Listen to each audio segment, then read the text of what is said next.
Hello mga kawanes. So, mayroon na naman argument na naman, no? Yung usapan na naman about sa ano, kailan ba si Jesus Christ naging Diyos? Meron kasi nagsasabi na si Jesus Christ daw naging Diyos lang nung siya ay binautismuhan doon sa Ilog Jordan ni John the Baptist. Wow, mga kapatid, no, mga kawanes, hindi tayo naniniwala na naging Diyos lang si Jesus Christ ah, doon sa Ilogordan. That is a dynamic.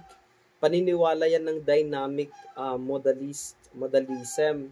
Yung ating paniniwala na yung God, yung pagiging Diyos o yung pagiging deity, eternal yan.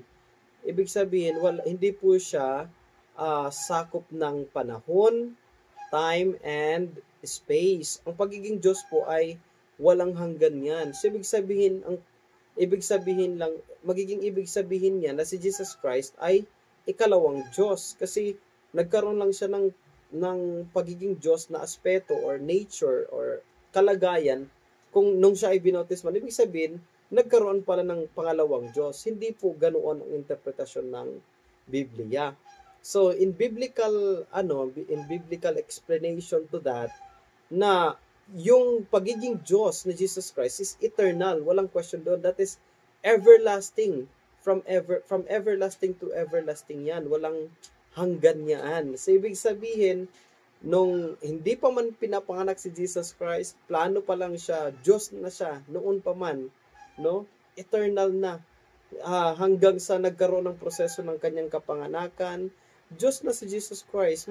Doon lang nagkaroon nga lang ng pagkakaiba, nagkaroon lamang ng shifting, nagkaroon ng transformation, nagkaroon ng misteryo, nagkaroon ng which I mean sa mystery is yung process ng pagkakaroon niya ng dual nature, which is hindi na maarok ng ating isipan yon.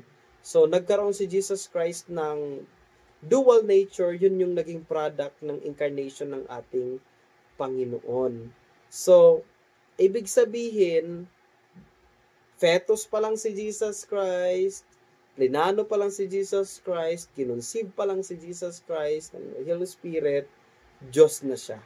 Diba? Kasi ang kanyang pagiging Diyos ay eternal according to 1 Timothy chapter 1 verse 17, but unto the King eternal, immortal, and invisible. Ibig sabihin, ang Diyos ay eternal. So, ibig sabihin ng deity, hindi mo pwedeng limitahan na nagkaroon lang ng deity si Jesus Christ in that particular time, particular occasion. Hindi po ganoon ang ating Panginoong Jesus. I hope mga kawanes na intindihan po natin ang maikling pagpapaliwanag kasi mahaba po itong usapin and kaya ko po itong panindigan na aking tinitindig.